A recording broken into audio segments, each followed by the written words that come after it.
عورت اسلام سے پہلے. یہ میں نے ٹائٹل تو بول دیا لیکن غور سے سنیے گا تھا کیا معاملہ.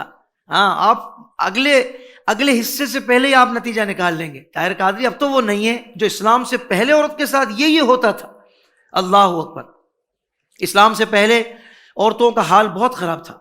دنیا میں عورتوں کی کوئی عزت و اہمیت نہ تھی.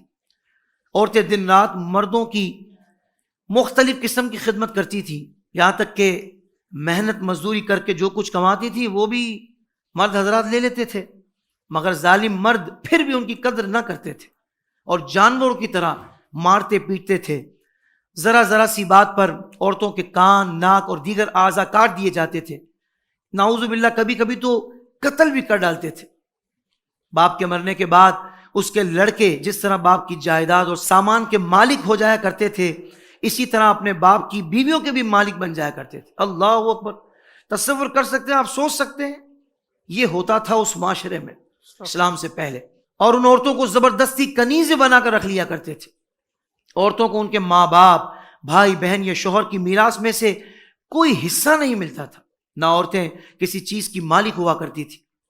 عرب کے بعض قبیلوں میں یہ ظالمانہ دستور تھا کہ بیوہ ہو جانے کے بعد عورتوں کو گھر سے باہر نکال کر ایک چھوٹے سے تنگ و تاریک جھونپڑے میں 1 سال تک قید کر دیا جاتا تھا. سالہ سال تک یہ ظلم و ستم کی ماری دکھیاری عورتیں اپنی اس بے کسی اور لاچاری پر روتی بلبلاتی اور آنسو بہاتی رہتی، مگر دنیا میں کوئی بھی ان عورتوں کے زخموں پر مرہم رکھنے والا اور ان کے آنسوؤں کو پہنچنے والا دور دور تک نظر نہیں آتا تھا. نہ دنیا میں کوئی بھی ان کے دکھ درد کی فریاد سننے والا تھا، نہ کسی کے دل میں ان عورتوں کے لیے رحم و کرم کا کوئی جذبہ تھا. کیسی بے بسی ہوگی، کیسی لاچاری ہوگی. اللہ اکبر. نہ جانے ان کے ذہنوں میں کیا کیا خیالات آتے ہوں گے ہیں. لیکن ان ظلم سامانیہ ختم ہونے کا وقت آ گیا. اللہ اکبر. جب میرے حضور تشریف لائے، جب میرے سونے آقا تشریف لائے، جب مدینے والے تشریف لائے، پھر تو منظر ہی بدل گیا. ناظرین کرام، عورت کا اسلام کے بعد کیا معاملہ تھا، اب دل کے کانوں سے سنیے اور سبحان اللہ کا ورد جاری رکھیے گا. جی ہاں، بات اسلام کی کر رہا ہوں. اسلام سے پہلے عورتوں پر ہونے والے ظلم و ستم کو روکنے کے لیے اللہ عز و جل نے نبی رحمت شفیع امت صلی اللہ علیہ وآلہ وسلم کو اسلامی احکامات دے کر بھیجا. آپ صلی اللہ علیہ وسلم کی آمد سے ساری دنیا میں انوکھا انقلاب برپا ہوا اور لاچار عورتوں کے بھی دکھ درد دور ہو گئے.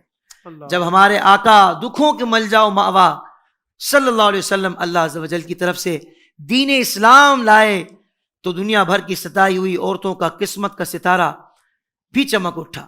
ظاہر بات ہے دیگر معاملات میں بھی ہر لحاظ سے بہتری آ گئی. اسی طرح عورتوں کے جو معاملات تھے، مسائل تھے، وہ بھی درست ہو گئے. اسلام کی بدولت ظالم مردوں کے ظلم و ستم سے پریشان عورتوں کا درجہ اس قدر بلند ہوا کہ عبادات و معاملات بلکہ زندگی اور موت کے ہر مرحلے اور ہر موڑ پر عورتوں کو باوقار مقام حاصل ہوا. سبحان اللہ سبحان اللہ سبحان اللہ. مردوں کی طرح عورتوں کے بھی حقوق مقرر ہو گئے. ان کے حقوق کی حفاظت کے لیے احکام خداوندی نازل ہوئے. عورتوں کو مالکانہ حقوق حاصل ہو گئے. عورتیں اپنی مہر کی رقموں، اپنی تجارتوں، اپنی جائیدادوں کی مالک بنا دی گئیں اور اپنے ماں باپ، بھائی بہن، اولاد اور شوہر کی میراثوں کی وارث قرار دی گئیں.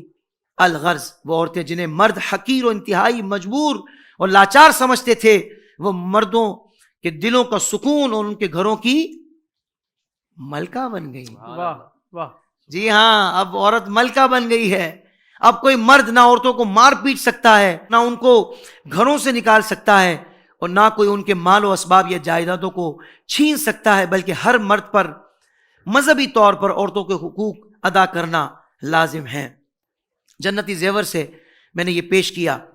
میرے پیارے ناظرین، آپ نے سنا کہ اسلام کتنا پیارا مذہب ہے، جس نے دنیا میں پہلی بار سسکتی بلکتی اس مظلوم ہستی کے آنسوؤں کو اپنے دامن کرم میں جذب کیا، اس کے زخموں پر شفقت و محبت کا مرہم رکھا، اسے ظلم و ستم کی چکی میں پستا چھوڑنے کے بجائے معاشرت کا عزت دار فرد بنایا. الغرض اسلام نے عورت پر ڈھائے جانے والے مظالم کا باب ہمیشہ کے لیے بند کر دیا اور اسے تمام جائز حقوق دلوائے کہ جس کی یہ حقدار تھی.